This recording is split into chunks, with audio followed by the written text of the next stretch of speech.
গত ১২ তারিখের নির্বাচনের পর থেকেই আমরা গলার রক ফুলিয়ে বলছিলাম, এবারের ইলেকশনে কৌশল খাটানো হয়েছে, ইঞ্জিনিয়ারিং করা হয়েছে, ডিপ স্টেট মেকানিজম করে বিএনপিকে ফেভার করেছে আর জামায়াত জোটকে ১০০ সিটের নিচে আটকে রেখেছে।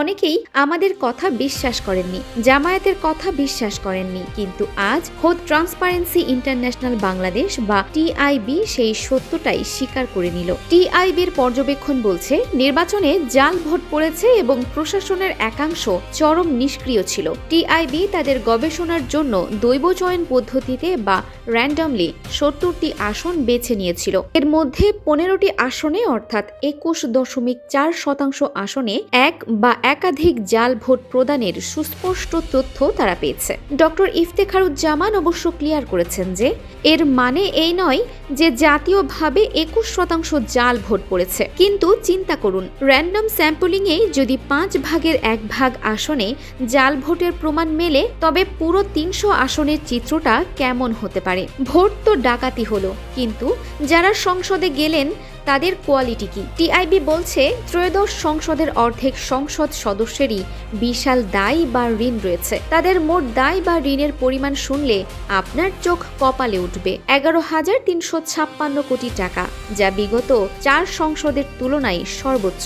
সবচেয়ে ভয়াবহ পরিসংখ্যান হল দলভিত্তিক ঋণের হার। এই বিশাল ঋণের পাহাড়ের মধ্যে ৬২% ঋণই হল বিএনপির এমপিদের। অন্যদিকে জামায়াতে ইসলামের এমপিদের ঋণের হার মাত্র ১৬%। যে দলের এমপিরা মাথা থেকে পা পর্যন্ত ঋণে ডুবে আছেন, তারা সংসদে গিয়ে জনগণের সেবা করবেন নাকি আগে নিজেদের ঋণ শোধ করার জন্য টেন্ডারবাজি আর লুটপাটে মন দেবেন?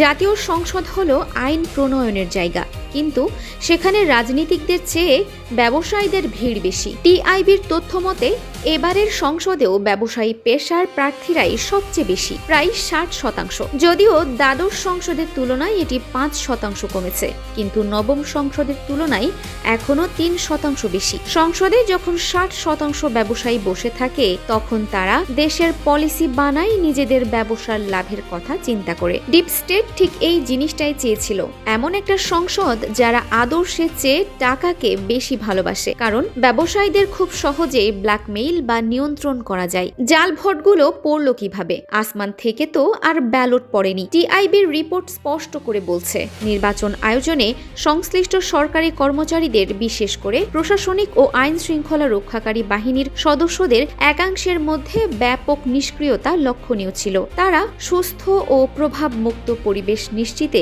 সম্পূর্ণ ব্যর্থ হয়েছে। কেন? কারণ ওপর মহলের বা ডিপ স্টেটের নির্দেশ ছিল, বিএনপি যা করে করুক, তোমরা চোখ বন্ধ রাখো। জামায়াতকে কোনোভাবেই ১/৩ আসন পেতে দেওয়া যাবে না। এই প্রশাসনিক নিষ্ক্রিয়তাই বিএনপির মেজরিটি পাওয়ার আসল চাবিকাঠি। জামায়াতে ইসলামী ইতিমধ্যে ঘোষণা দিয়েছে তারা ৩০টি আসনে আইনি লড়াইয়ে নামবে। এখন টিআইবির এই রিপোর্ট জামায়াতের জন্য সবচেয়ে বড় অস্ত্র হয়ে দাঁড়ালো, কারণ একটি নিরপেক্ষ আন্তর্জাতিক মানের সংস্থা যখন বলছে যে প্রশাসনে নিষ্ক্রিয়তা ছিল এবং জাল ভোট পড়েছে, তখন ট্রাইব্যুনালে এই রিপোর্ট এভিডেন্স হিসেবে বিশাল ভূমিকা রাখবে। বিএনপি হয়তো ভাবছে তারা খুব বড় জয় পেয়েছে, কিন্তু এই ৬২% ঋণগ্রস্ত এমপিদের নিয়ে তারা আসলে ডিপ স্টেটের পাতা ফাঁদেই পা দিয়েছে। যখনই এই এমপিরা দুর্নীতি করতে যাবে, ডিপ স্টেট তাদের ফাইল আটকে দিয়ে নিজেদের এজেন্ডা বাস্তবায়ন করে নেবে। টিআইবির এই রিপোর্ট প্রমাণ করে যে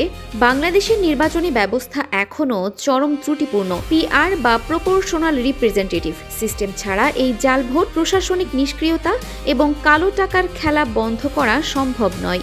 সত্য কখনো চাপা থাকে না। আমরা যা বলেছিলাম, টিআইবি আজ তা চোখে আঙুল দিয়ে দেখিয়ে দিল। Arifin Farha, DSK TV.